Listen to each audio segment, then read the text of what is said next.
Olá, meus amigos queridos da Casa do Caminho, mais uma vez reunidos aqui através desse canal para darmos continuidade no nosso estudo do Evangelho segundo o Espiritismo, que acontece aos sábados.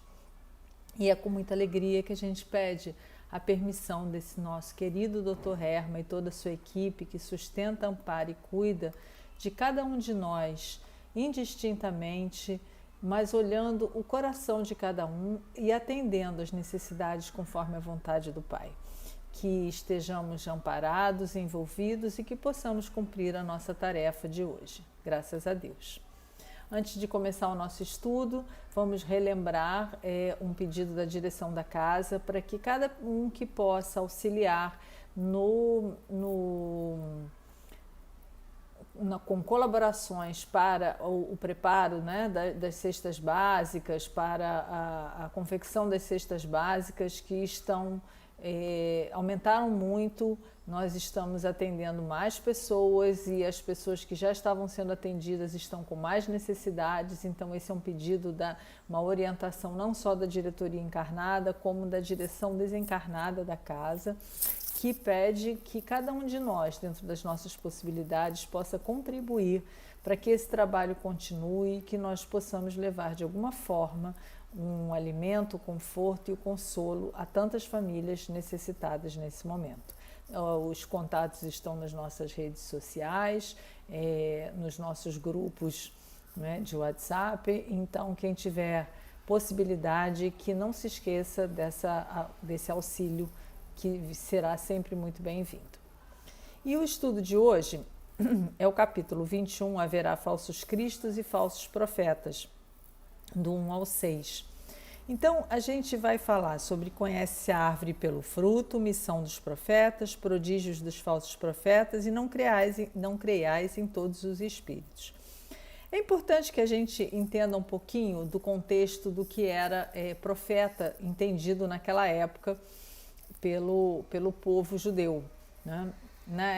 Existia um conceito de que profeta era aquele, e isso ainda existe até hoje um pouco, que é aquele que predizia o futuro, que fazia as premonições, que conseguia algumas vezes falar com os mortos, como hoje os médiuns, né, assim denominados por nós, né, a gente chama de médiuns, mas naquela época era a mesma capacidade, só que revestida com quase nenhum entendimento. Então essas pessoas eram tidas como pessoas muito especiais, pessoas que tinham contato com os deuses, né? Não se tinha o conhecimento do espírito, da forma como a gente entende hoje, muito menos da reencarnação, da forma como a gente compreende hoje. Então é preciso a gente entender o contexto, né? Quando se falava-se dos profetas, era alguém que tinha algum fenômeno a mais, que era capaz de produzir algum fenômeno a mais. E o entendimento que Kardec nos traz e trouxe à época, colocou luz em cima, era diferente, porque mesmo na época de Jesus, né, tentaram várias vezes colocar Jesus na condição do profeta e que viria, né, e que iria prever o futuro e que iria trazer explicações, mas no nosso tamanho. Então, muitas vezes a gente vai, e isso é legal da gente lembrar, porque às vezes a gente vai em busca de uma orientação espiritual nos dias de hoje, e na verdade o que o nosso coração quer é uma resposta de como vai ficar, né? De como aquilo vai se desenrolar. Qual é eu faço isso ou faço aquilo?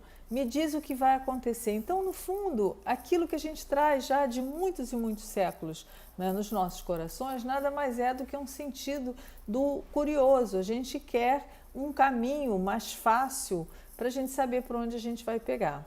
Então, esse entendimento, ele é preciso ser ampliado, né, para todos nós, né? A mim, me incluo nesse grupo também, porque o que a gente precisa é se amadurecer e compreender que os ensinamentos que vêm do mais alto, eles vêm para nos melhorar e nos capacitar a que tenhamos as nossas boas escolhas e não que os espíritos escolham por nós, né? Então é importante a gente ficar com isso em mente.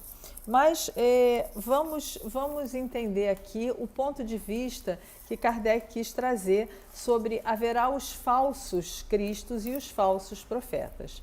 Então tem uma passagem de Lucas, que essa é a que eu vou ler, onde ele fala da árvore que conhece a árvore pelo fruto. E isso tem muita aplicabilidade por toda a nossa vida. Porque toda vez que a gente olhar para alguém, a gente precisa ter um olhar para essa pessoa, não pelo que ela nos apresenta num primeiro momento, mas sim pelo que ela produz, pelo que ela reverbera, pelo que ela é capaz de multiplicar os seus bens. Vamos ler. A árvore que produz maus frutos não é boa, a árvore que produz bons frutos não é má. Porquanto cada árvore se conhece pelo seu próprio fruto. Não se colhem figos nos espinheiros, nem cachos de uva nas sarças. O homem de bem tira boas coisas do bom tesouro do coração, e o mal tira as más do mau tesouro do seu coração, porquanto a boca fala do que está cheio o coração. Esse é um ensinamento que a gente não pode esquecer, né?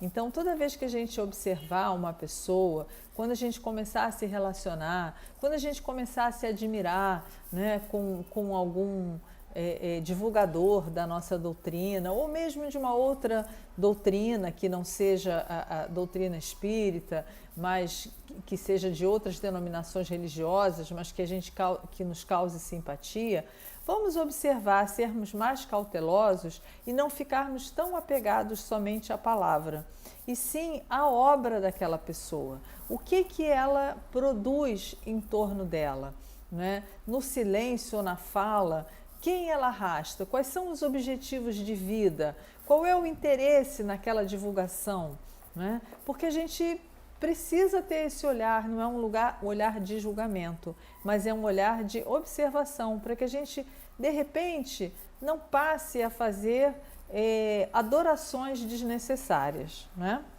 Guardai-vos dos falsos profetas que vêm ter convosco cobertos de pele de ovelha e que por dentro são lobos rapazes. Conhecê-los-eis pelos seus frutos. Podem colher-se uva nos espinheiros ou figos nas sarças, né? Essa é a mesma passagem, mas vista pelo olhar de Mateus. Então, é para reforçar que, às vezes, aquilo que num primeiro momento nos passa como uma bondade, alguém que fala manso, que chega suave, e, no entanto, o coração não é da mesma forma, do mesmo perfil. Tende cuidado para que alguém não vos seduza, porque muitos virão em meu nome dizendo, eu sou o Cristo, e seduzirão a muitos. Então, a gente vai vendo que, claro que hoje, se alguém chegar e disser assim, eu sou o Cristo, né, isso já aconteceu na história da humanidade, depois de Jesus já ter estado aqui, fica mais difícil pelo entendimento e pela nossa evolução. Mas quando ele fala, alguém não vos seduza, é muito sutil esse trabalho, né, das vezes das trevas, porque, como acontece, né, nós vamos sendo seduzidos pelos nossos pontos fracos. Imagina, né, é muito comum a gente ir numa casa espírita e ouvir algumas pessoas, às vezes a gente quer levar alguém que está em sofrimento, que está em dor, né, que está passando por alguma dificuldade, e essa pessoa vai em busca desse prodígio, né? Ela quer ver o fenômeno, ela quer ver uma manifestação espírita e ela quer ter uma resposta de qual caminho tomar. E se isso não acontece, ou se acontece não da forma como ela gostaria de ouvir, muitas vezes as pessoas não voltam, porque o que elas dizem, né? Esse centro não deu certo, na verdade a minha vida depois que eu me associei ao espiritismo piorou, parece que tudo foi para trás. Então nós somos seduzidos pelo quê? Nós fomos seduzidos pela nossa vaidade, pelo nosso ego que queria ir ser acarinhado, né?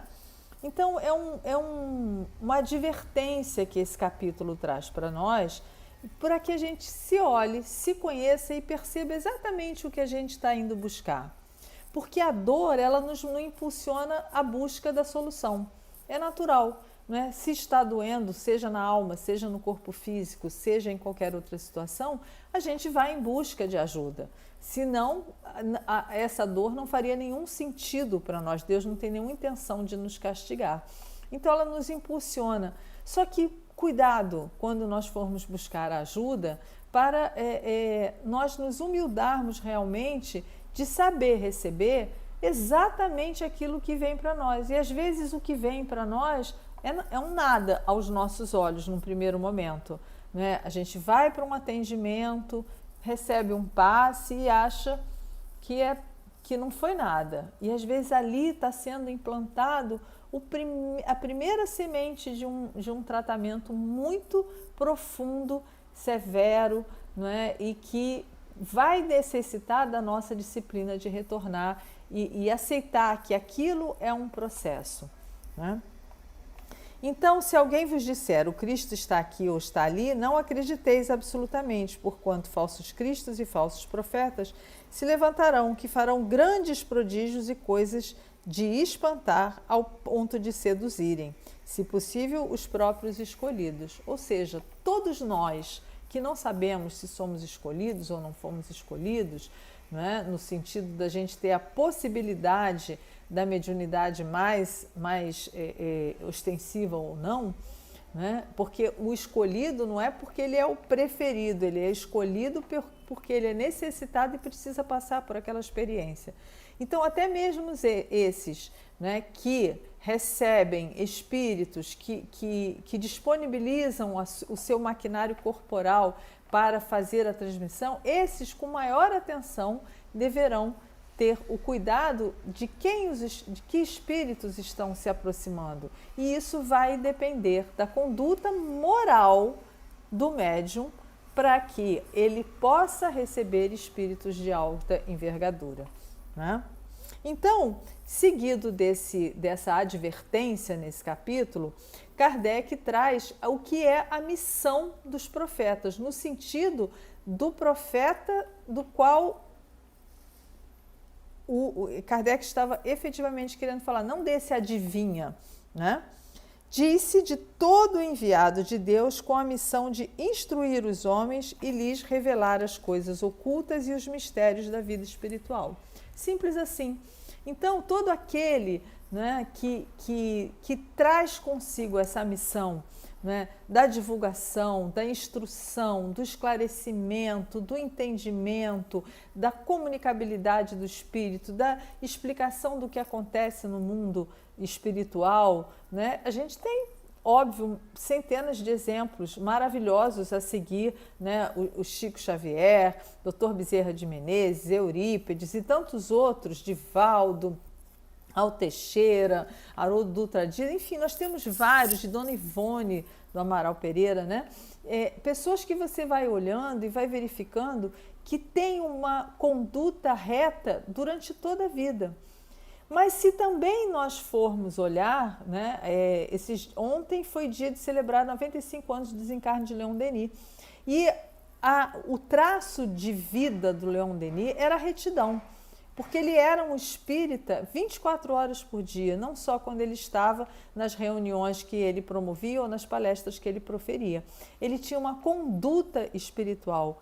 Não é? Mais vale nós termos uma conduta espiritual do que nós sermos um espírita frequentador, com toda a carteirinha assinada certinha, mostrando todo que nós estivemos lá, com a nossa presença direitinha, cumprindo os nossos trabalhos, mas vale mais o que passa pelo nosso coração, a misericórdia, a bondade, o desejo de fazer o bem, de se melhorar, de avançar. Então essa é a missão. Se algum de nós, né, veio com a mediunidade aflorada, tenha por si que também precisa trabalhar para que possa auxiliar, porque ele vai dar comunicação, portanto, ele vai dar instrução. Ele vai precisar cumprir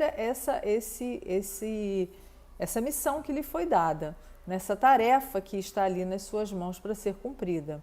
É claro, mas todo missionário ele é médium ostensivo? Não, Kardec não era. E a missão de Kardec era uma das mais importantes, né? Missão de instruir os homens e de lhes revelar as coisas ocultas e os mistérios da vida espiritual. Kardec era ou não era? Mas ele tinha a necessidade na tarefa dele de não se deixar influenciar. Então a mediunidade dele, claro que ele já tinha um espírito capaz de produzir de ser um grande médium de comunicação, mas naquele momento a tarefa dele precisava ser que ele fosse absolutamente isento de qualquer opinião e de qualquer influência. Então ele recebia, ele utilizou de inúmeros médiuns que respondiam às perguntas dele para ele preparar a codificação toda, e ele selecionava. E como é que ele selecionava? Ele tinha um senso de avaliação muito apurado.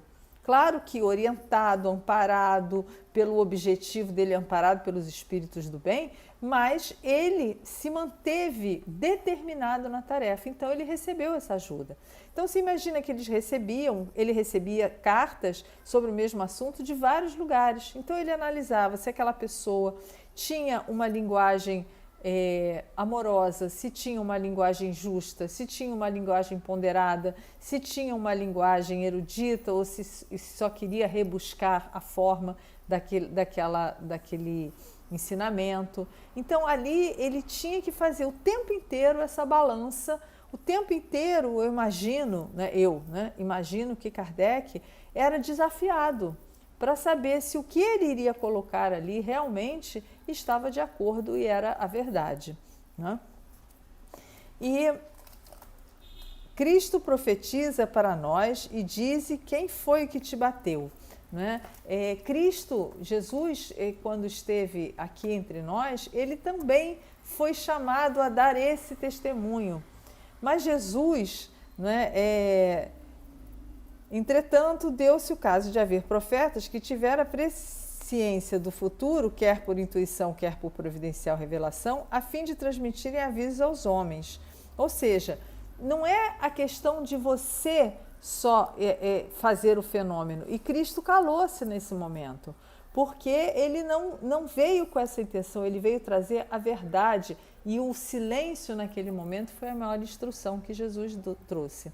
Então, muitas vezes, nós somos chamados para dar um conselho, né? Isso é comum a nós que abraçamos a doutrina espírita, porque as pessoas que ainda não são espíritas ou têm outras denominações, elas veem em nós, para todos, né, uma capacidade de falar com os espíritos. Eu não falo, né? Eu converso com eles mentalmente, eu faço questionamentos, eu espero que a resposta chegue através ou de um livro, ou de um amigo, ou de uma coisa, mas eu não tenho a audiência. Mas quem vê de fora acha que a gente tem. Todo mundo acha. Então, quando a coisa aperta, as pessoas nos procuram, e eu tenho certeza que com vocês não é diferente, né? E as pessoas nos procuram: você que é espírita, pode me explicar isso, aquilo. Então, nessa hora, a gente é colocado à prova, para a gente tomar muito cuidado, porque na grande maioria das vezes, os espíritos se utilizam realmente de nós e nos sopram algum conselho, alguma orientação, alguma intuição, para que a gente possa ajudar. Agora, cabe a cada um de nós saber até que ponto a gente pode falar, até que ponto aquilo que a gente vai entregar para a pessoa, né, nós somos como se fosse um filtro, mas aquilo vai ser importante, até que ponto aquilo vai tocar a pessoa, até que ponto aquilo vai despertar. Então, eu vou entregar a informação por completo, eu vou entregar a informação pela metade, ou eu vou me calar e só dar um abraço e falar para a pessoa ter fé e continuar. Cada caso é um caso, isso cabe a cada um de nós. Cada um de nós precisa ter essa consciência de estar, aí sim é aquilo, vigiai e orai, esteja em estado de prece 24 horas, porque quando a gente for chamado ao testemunho não terá aviso. Na hora que nos chamarmos para a gente auxiliar, a gente precisa estar atento: Senhor, me ajudai. Meu mentor me auxilia, para que da minha boca só saia o que está cheio o meu coração. E o meu coração tem que estar cheio de amor. E se assim estiver, eu vou conseguir fazer o meu trabalho ali naquele momento. O item 5 nos fala do prodígios dos falsos profetas. Levantar-se-ão falsos cristos e falsos profetas, que farão grandes prodígios e coisas de espantar. Estas palavras dão um verdadeiro sentido do termo prodígio. Da acepção teológica, os prodígios e os milagres são fenômenos excepcionais, fora das leis da natureza. Ou seja, nós ainda gostamos muito dos fenômenos.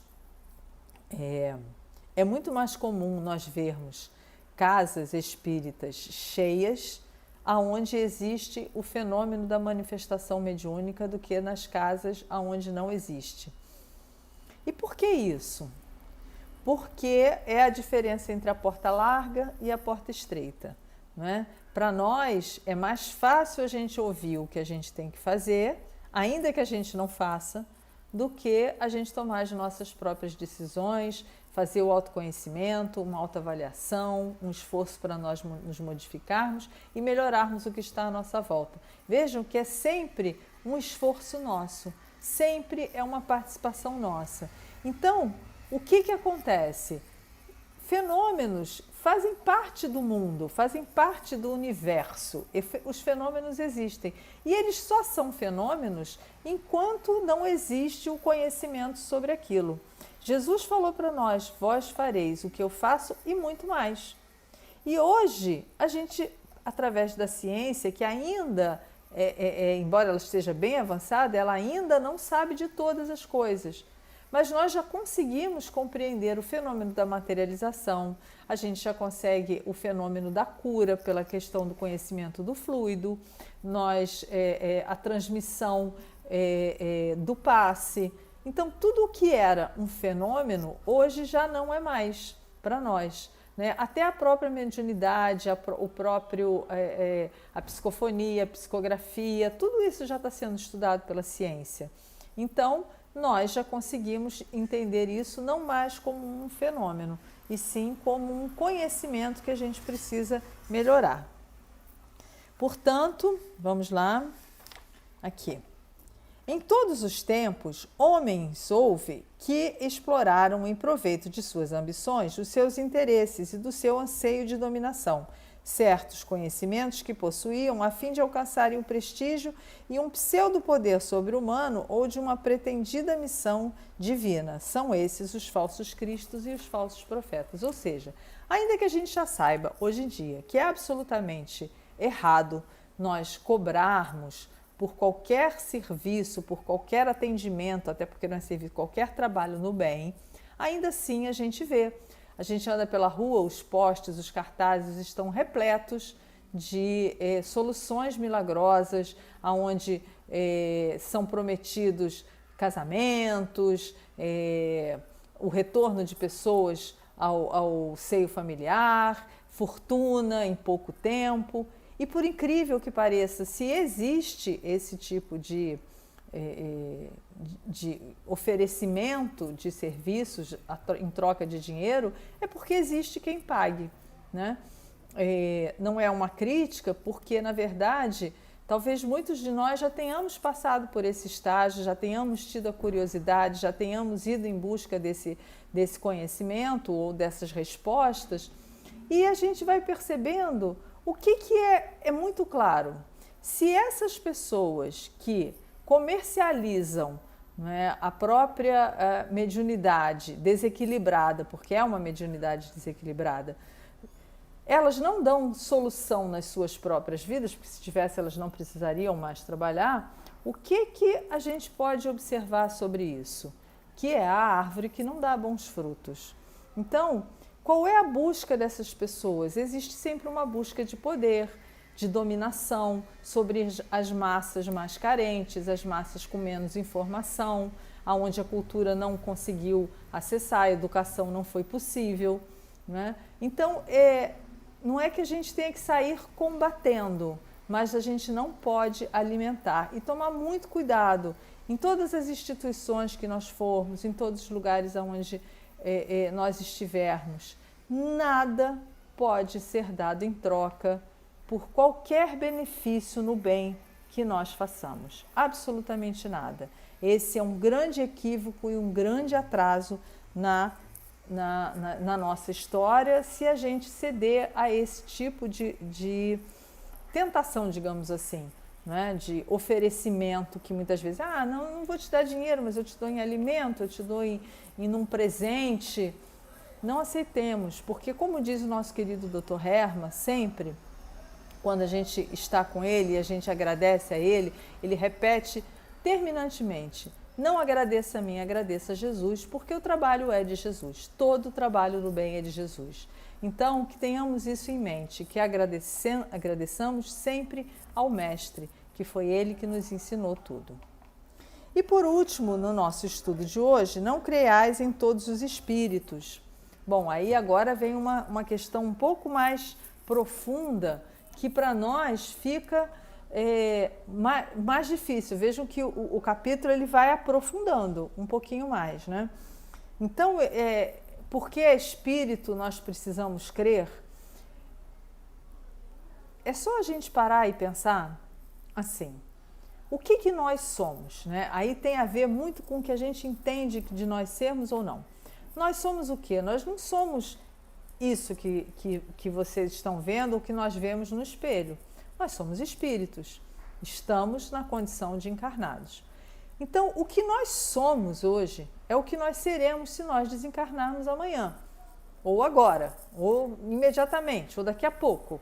Nós continuaremos a ser quem nós somos. Então, se nós não somos bons, se nós mentimos, se nós utilizamos da trapaça, do orgulho para o convencimento, né? Se nós utilizamos do ego, nós vamos continuar fazendo isso.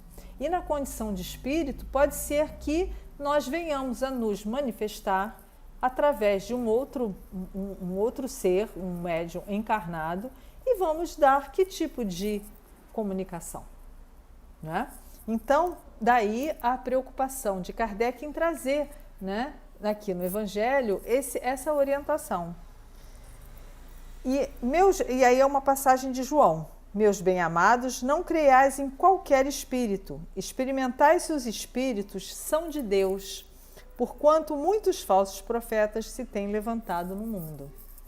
Então, essa também é uma busca que a gente precisa fazer. A gente, por mais que a gente tome cuidado, pode ser que a gente venha a sucumbir diante de um espírito achando que ele está falando a verdade, porque talvez aquela fala esteja fazendo bem para mim, para o meu coração naquele momento. Mas será que é aquilo que Deus quer de mim realmente? Os fenômenos espíritas, longe de abonarem os falsos cristos e os falsos profetas, como algumas pessoas apraz dizer, golpe mortal desferem neles. Ou seja, não é porque é espírita, não é porque está na casa espírita, pode estar numa denominação evangélica, pode estar numa denominação africana, de Umbanda, enfim, pode estar em qualquer lugar, na própria Igreja Católica, nas outras igrejas protestantes. Não peçais ao Espiritismo prodígios nem milagres, porquanto ele formalmente declara que não os opera. Então, olha o cuidado que nós precisamos ter com relação à nossa busca. Todo esse capítulo tem a ver com a nossa busca. Ele fala dos profetas de fora, mas é a nossa busca que precisa ser cuidadosa. E ele conclui assim: o Espiritismo revela outra categoria bem mais perigosa de falsos cristos e falsos profetas, que se encontram não entre os homens, mas entre os desencarnados. A dos espíritos enganadores, hipócritas, orgulhosos, pseudo-sábios, que passaram da terra para a erraticidade e tomam nomes venerados para, sob a máscara do que se cobrem, facilitarem a aceitação das mais singulares e absurdas ideias. Por exemplo, se eu chegar agora encarnada e disser que eu sou a encarnação de Joana de Ângeles, ninguém vai acreditar, por óbvio, pela aparência, pelo jeito de falar, pelo meu comportamento. Mas e se eu desencarno e tomo desse nome para que eu possa fazer uma aparição, né, influenciadora, né? Então, nós todos estamos sujeitos a esse tipo de, como ele fala aqui, de enganadores, hipócritas, orgulhosos, pseudo-sábios, porque esses espíritos somos nós. Se nós temos essa categoria de espíritos encarnados, como achar que eles não existem desencarnados? Porque somos nós que estamos desencarnando. Então, qual é a nossa tarefa? Né? Como buscadores de auxílio, como pedintes que somos do Pai, e Ele sabe da nossa condição de pedintes e não nos nega a misericórdia nem o amor, né? Que possamos nos manter sempre em oração e pedindo, toda vez que a gente pedir, que a gente peça humildemente, né? A gente sabe o que vai dentro do nosso coração, então a gente converse com Deus, né? Que a gente se acalme e que a gente fale, olha, o meu desejo mais íntimo é esse.